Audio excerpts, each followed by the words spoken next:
잠언 24장 11절, 12절 보겠습니다. 잠언 24장 11절, 12절입니다. 너는 사망으로 끌려가는 자를 건져주며 살육을 당하게 된 자를 구원하지 아니하려고 하지 말라. 내가 말하기를 나는 그것을 알지 못하였노라 할지라도 마음을 저울질하시는 이가 어찌 통찰하지 못하시겠으며 내 영혼을 지키시는 이가 어찌 알지 못하시겠느냐. 그가 각 사람의 행위대로 보응하시리라. 아멘. 어, 내가 만약에 알았다면 침묵하지 말아라 라는 말씀이에요. 우리는 종종 착각합니다. 주님께서 내 마음에 계시다는 걸 착각해요. 주님께서는 우리 마음 안에 계세요. 주님께서 우리 마음 안에 계시지 않는다 하더라도, 혹여 아직 거듭나지 않아서 내 마음 안에 주님이 계시지 않습니다. 라고 하더라도 주님께서는 전지전능하신 분이기 때문에 우리의 마음과 생각 다 통찰하십니다. 주님께서는 우리가 그 다음에 어떤 말을 할지도 알고 계신다라고 시편에 기록해 놓으셨어요. 우리 입술의 말을 다 아신다고 말씀하셨습니다. 그러니까 우리가 슬쩍 못 본 척하고 지나가는 것, 알면서도 슬쩍 모르는 척하는 것, 이러한 것들을 주님께서는 다 아신다는 거예요. 우리가 거룩한 부담감이라는 말을 씁니다. 그 거룩한 부담감은요, 우리 마음에 정말 슬쩍 스쳐간 생각이라 할지라도 그것이 주님께서 우리에게 갖도록 하시는 생각이라면 우리가 그것에 대한 부담감을 가져야 한다는 것이 거룩한 부담감입니다.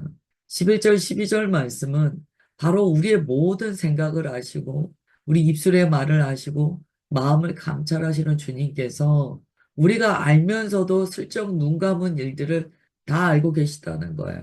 그리고 그것에 대해서 보응하시겠다라고 말씀하십니다. 12절에 보면 주님을 이렇게 표현합니다. 마음을 저울질하시는 이 주님께서 우리의 마음을 저울질하신다는 거예요. 우리의 마음에요. 정도까지 다 아신다는 거예요. 여러분 이 저울질이라는 말이 정말 중요합니다. 우리가 사람 속마음 몰라요. 서로의 속마음을 어떻게 합니까? 사람 속은 모르는 거예요. 그런데 우리 주님께서는요, 그 사람의 마음을요, 저울질까지 하신다는 거예요. 얘가 어느 정도 마음의 크기였는지, 우리가 어떤 행동을 할 때는 그게 행동으로 가기까지는 마음의 저울이요, 내려와야 돼요. 그만큼 무거워야 돼요. 그러면 행동으로 나갑니다. 그러니까 이 마음을 저울질 하시는 주님은요, 우리가 정말 가늠할 수도 감당할 수도 없는 주님인 거예요. 우리가 어떤 말을 할 때 어느 정도 의도를 가지고 말하는지도 다 아신다는 거예요. 그게 저울질 하시는 하나님이에요. 어떤 사람은 정말 고난에 처한 사람을 봤을 때, 사망으로 끌려가거나 살육으로 넘어가는 자를 보았을 때 돕는다는 거예요. 봤기 때문에. 본 것은 주님께서 내게 도우라고 하시는 말씀이기 때문에 돕는다는 거예요. 어떤 사람은 외면한다고 말씀합니다. 그러나 돕든지 외면하든지 어떻게 반응했든지 주님께서는 저울질하시는 주님이시기 때문에 이 저울은 그 법의 상징이잖아요. 양팔저울 아시죠? 공의롭게 심판하신다는 거예요. 이 말씀에 따른다면 참 그리스도인의 삶이요. 얼마나 사회적으로 중요한 삶인가가 나타납니다. 우리는 개인의 믿음만 생각할 때가 많습니다. 내가 믿음이 좋다. 내가 드리는 예배만 집중할 때가 있는데요. 오늘 이 말씀에서는 사회적으로 선한 영향력을 끼치는 것이 반드시 그리스도인이 되어야 한다라는 것을 가르쳐 주세요. 고난당한 자 외면하지 말고 억울한 일을 당한 자 외면하지 말아라. 우리가 누군가를 고난당하게 하고 외면하는 것은 말할 것도 없는 거예요. 그건 뭐 여기에서는 지금 말할 내용도 아닌 거예요. 주님께서는 돕지 않는 것에 대해서 저울질하시는 이가 다 판단하신다라고 가르쳐 주세요. 그래서 우리가 주님 앞에 변명을 할 때가 있는데요. 주님 저 몰랐어요. 주님 저 잘 몰라요. 주님 어떻게 하다 보니까 그렇게 됐어요. 이런 수많은 우리의 변명들이 있습니다. 11절, 12절에 따르면 그러한 변명조차를 우리가 그쳐야 한다는 것을 알게 돼요. 오히려 내 마음을 주께 여쭈어야 합니다, 우리는. 주님, 제가 제 마음도 잘 모르는 무지한 자입니다.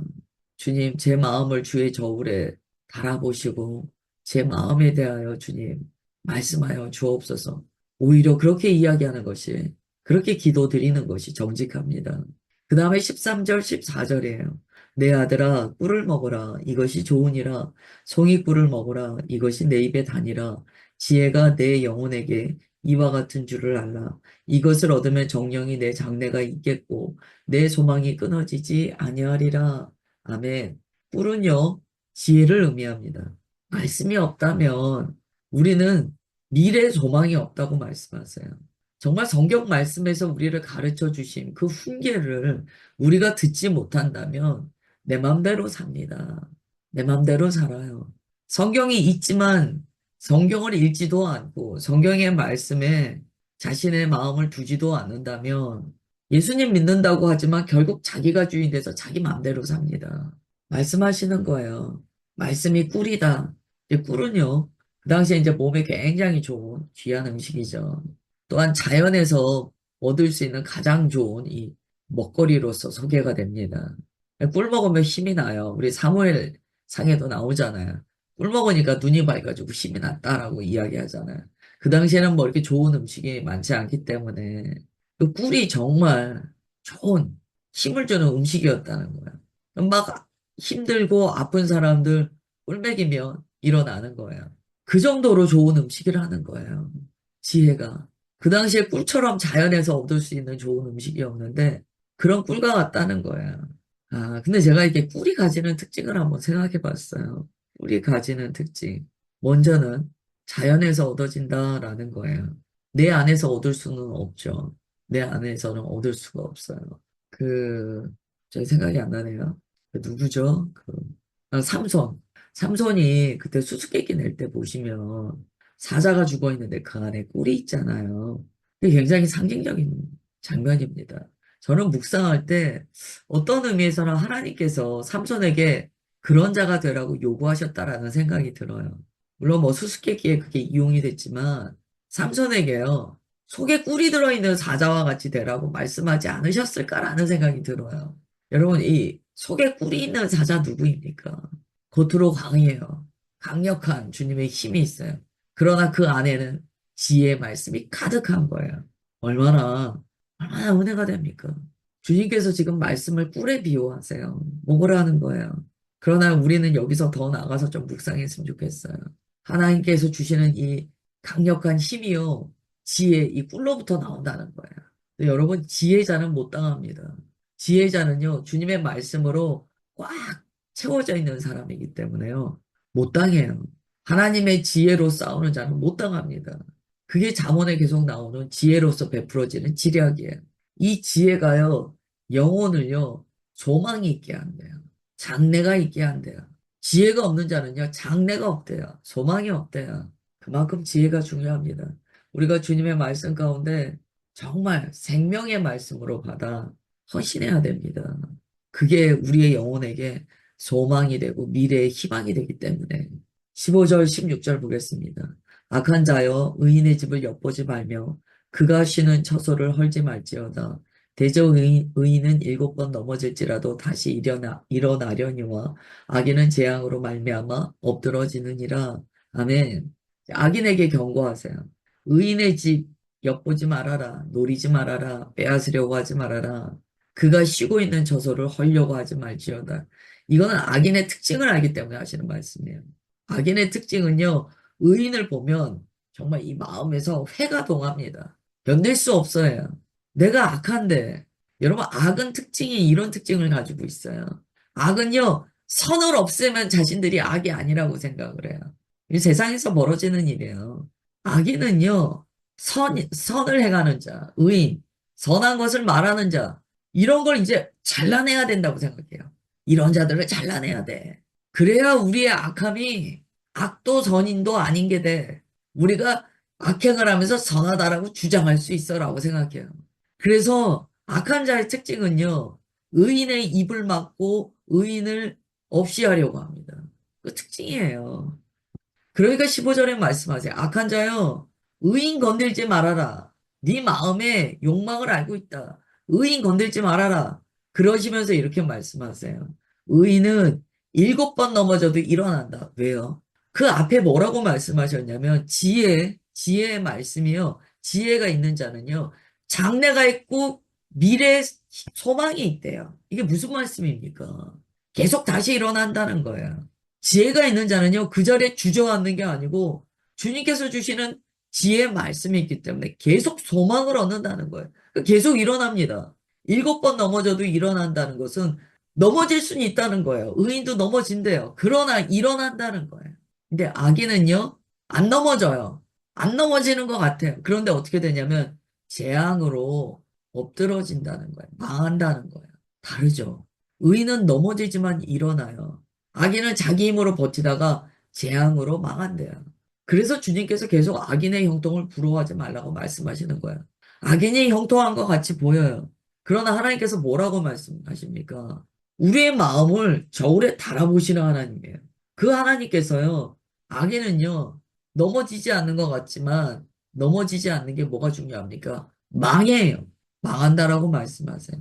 그래서 낙심하지 말라는 거예요. 부러워하지 말라는 거예요.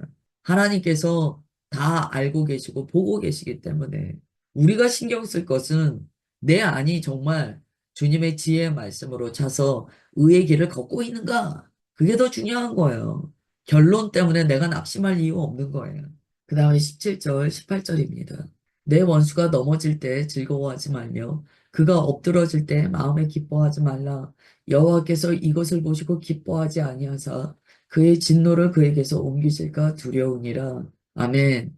자, 앞서서 무슨 말씀하셨냐면 악인은 재앙으로 망한다 말씀하셨어요. 그런데 17절에 이렇게 경계의 말씀을 주세요. 그런데 혹여 너희들이 악인이라도 망하는 것을 기뻐해서는 안 된다. 중요한 말씀이죠. 악인이 망하는 걸 보고 손뼉치지 말아라. 너의 원수가 무너지는 것을 보고 손뼉치지 말아라. 주님께서는요, 그것을 기뻐하지 않으신대요. 특별히 여기에서는 원수라는 단어를 사용하셨어요. 앞에 악인보다는 조금 개인적인 개념의 원수죠. 나와 어떤 문제가 발생했거나 나와 어떤 대적하는 위치에 있었던 사람이에요. 근데 그가 무너져요. 막 박수치지 말라는 거예요. 왜요? 박수치는 마음에는요, 복수라는 감정이 들어있기 때문이에요. 복수, 보복, 이런 감정이 들어있기 때문이에요. 주님께서는요, 이 복수나 보복을요, 우리에게 금지하셨어요. 금지하셨어요. 보복하거나 복수하지 말라고 말씀하셨어요. 왜요? 이 복수라는 감정은요, 우리를 망하게 하기 때문이에요. 우리가 보복심, 이 복수심이 우리 안에 있잖아요. 마음이 병들어요. 망해요. 그래서 이 말씀은요, 주님께서 우리를 위하여 주시는 말씀이에요. 우리가 계속하여 어떤 일이 있을 때 상대방에 대해서 복수의 감정을 계속 품고 사는 거예요. 주님께서 위험하다고 말씀하세요. 그 감정이 계속 너에게 있으면 너 자신이 상한다. 네가 그를 계속 보복하고자 하는 마음이 있으면 네 마음에 그것이 큰 시험이 된다. 그러다 보면 네가 하나님보다 높아져. 그 마음이 있어서는 안 돼.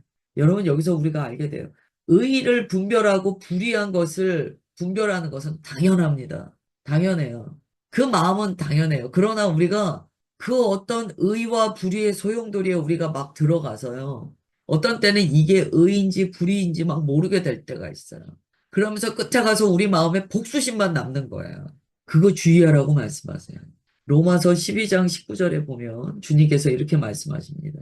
내 사랑하는 자들아 너희가 친히 원수를 갚지 말고 하나님의 진노하시며 맡기라.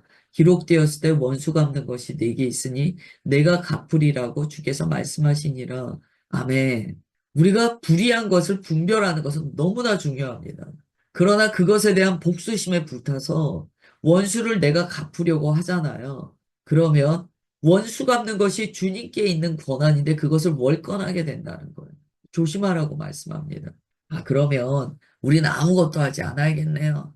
그냥 분별만 하고 가만히 있어야겠네요. 여기에 주님의 말씀을 받으셔야 돼요.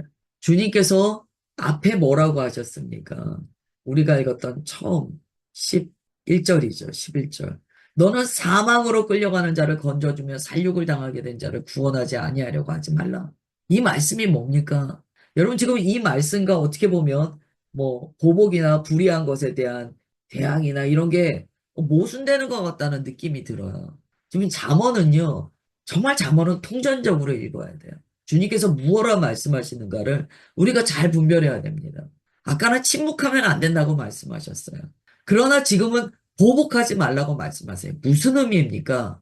침묵은 하지 말고 도울 자는 마땅히 도와야 됩니다. 그러나 개인적인 감정에 묶여서 보복하는 것은 금지하셨어요. 이게 굉장히 중요합니다. 이게요, 막 혼재가 되는 거예요. 머릿속에 혼재가 됐어요. 그래서 의로운 것과 불의한 것이 다 뒤섞여 버렸어요.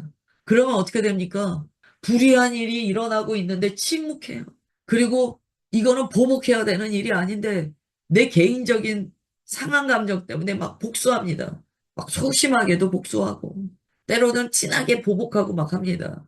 기준을 바꾸셔야 돼요. 기준을 바꾸셔야 돼요. 철저히 진리의 기준하여 주님께서 주시는 말씀을 통전적으로 받으세요.